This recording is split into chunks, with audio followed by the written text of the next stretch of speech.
Hozir ko'rib turganinglardek bu liniyamizda Pexalpex liniyasi ekan. Juda bir qizil bo'lar ekan bu Pexalpex ham. Chunki bir nechtadir sloylardan iborat bo'lgani hisobiga. Shunga sizlarga qiziq bo'lsa kerak deb turib bir kontent qilamiz bunda ham. Hop bu narsa alyumin ekan, g'altadagi bu alyumin ekan. Taxminan bir 2 soatlarda bitta g'alta tugayotgan. Tugagan zahoti ikkinchi g'alta ularni kechish kerak bo'lar ekan. Mana bu narsa nima? Bir ko'rish juda ham ajoyib ko'rindi, lekin tushuntirib berish juda bir qiziq narsa ekan. 2 soatda almashgan paytda liniya to'xtab qolmasligi uchun ketini ulab olish kerak bo'ladi.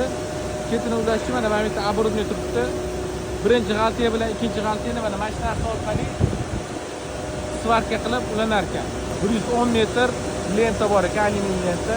Mana shu svarka qilguncha mashinadagi zapasi ishlab turar ekan. Davom etamiz. Mana bu yerda Pex A'imiz ishlab chiqarilyapti. O'z Pex A'ni qizdirib ko'rganimizda o'zi prozrachniy bo'ladi. Mana shu holatda bo'ladi, qizdirilgan bo'lsa. Bundan keyin yana bu yerda bir yana qiziq jarayon ekan.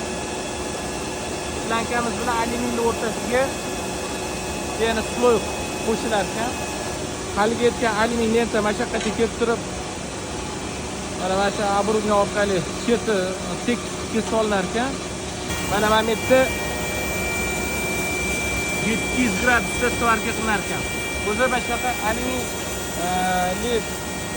metalloplash shlankalarning farqi shundaki, barcha lazerda yaxshilari o'sha lazerli bo'ladi, lazer jet deyiladi. Endi arzonchilari overlap bo'ladi. Mana bu оборудованиеda shu svarkalarni tekshiradigan оборудование ekan.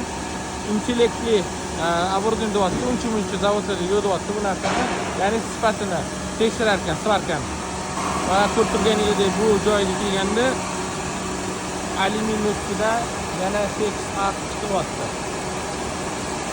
Va yana liniyamizda охлаждение deydimi, davom etyapti.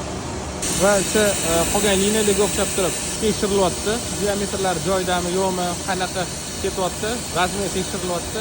Keyin bu yerda yozuv, printer va tayyor bo'lgan mahsulotimizni upakovka jarayoni ham avtomat tarzda ekan. Ya'ni inson taqdiri yo'q, bu yerda ham avtomatik tarzda qilinar ekan. Bunga оборудование bor ekan. Mana tayyor bo'lgan qismimizni hozir bular ham uchini kalibrovka qilib qo'yapti. Buxtani boshini oxirida. Mana tekshirish jarayoni mana qarani zoldir. Mana shu zoldirni kuzib olib, burada kompressorda давление berib turib tekshirilyapti. Hurmatli kuzatuvchilar, bunaqa tekshiruvni ko'rganmisizlar yoki yo'qmi? Izohlarda yozib qoldiringlar.